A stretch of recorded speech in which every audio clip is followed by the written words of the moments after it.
Welcome to this episode in season 1 of the Malta Humanist Soundbites, a safe place where we get a closer look at humanist individuals in Malta.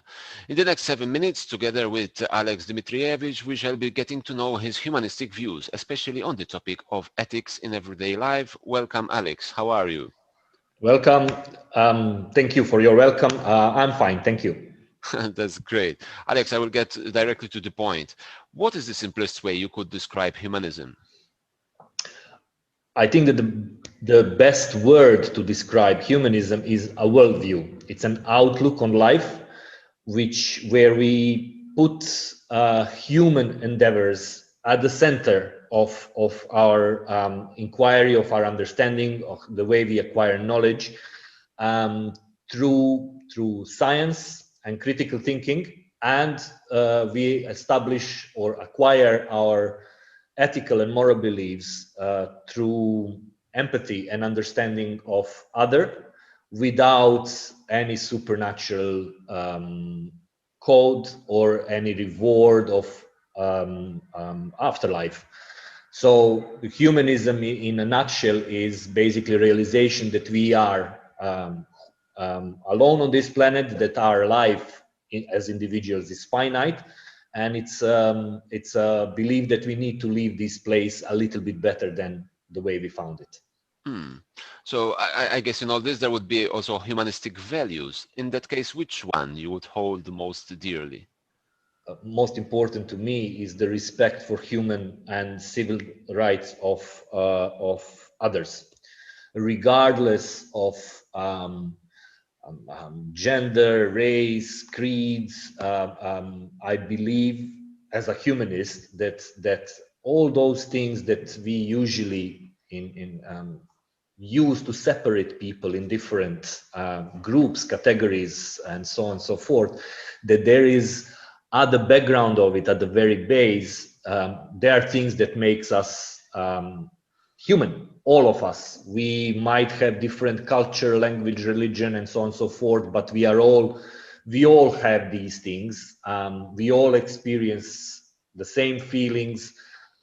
We all acquire knowledge in the same way. So there are these universals which we usually consider as a human right and civil rights, and I think that those are inescapable and essential in my worldview.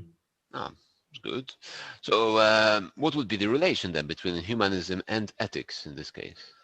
It's not only that it's a relation. I think that a humanistic approach is an ethical system in itself, where the well-being of other human beings is at the center of its philosophy. So there is no, as I said, there is no, once you discard the possibility of a reward in an afterlife for your good behavior, what's left is trying to understand, again, using the empathy and putting yourself in other people's shoes, and rational thinking in how you can make this, how we can make moral and ethical decisions for goodness sake and for well-being of other humans, not for, as I said, not for any other, not for a reward or any other reason. All right. So Aleks, do you see humanism and politics? You know, sometimes they clash, sometimes they are there together. Are they separable according to you? Again, humanism is, as I said, a worldview which obviously involves political, has a political aspect to it. I think that as humanists, as a group, we might disagree or debate about, let's say, economic systems or things that, how we can make things better and things like that. But ultimately, as long as we have the improvement of individuals, and by improving the life of individuals, improving the life of humanity as our main goal, those are essential part of it. So yes, humanism is political and cannot be separated from politics, of course. All right. So we can teach many things, but can we teach humanism as well? Yes, and we are going back to the word which I repeated many times, worldview. It's an outlook on life which has many aspects to it. It touches on philosophy, it touches on religion, it touches on well-being of individual, well-being of the society. I believe that like religion for many years and even now holds a central place in many places, in many countries, in the education system. And I believe that humanism, all the kids or schools should be teaching religion, but rather than religion, religions, and comparative religion, where humanism would be also explained as one possible worldview among many others explanations, like religious explanations. So, Aleks, on that note, are you optimistic towards the future of humanism?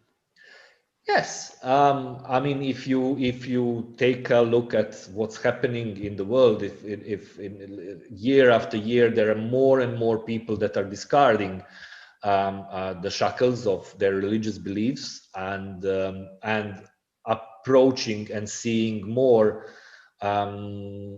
the world in a more secular and more humanistic way. And I think that the numbers, statistics shows that these numbers are increasing year after year. So yeah, I think that the good times of more secular and humanistic approach and are coming, definitely are coming. So that would lead us to a possibility where we can have a world united on humanistic values. Oh, that would be a dream, but I think that's it is sort of to have entire world adopt the same values is it's kind of utopian, but and I think it's very long way off. But that doesn't mean that we should not endeavor to achieve more just, more equal, more tender, and more empathic world, which I think that humanistic values bring. Thank you, Aleks, for that moralistic perspective of humanism, particularly in relation to the modern personal and professional lives. Thank you.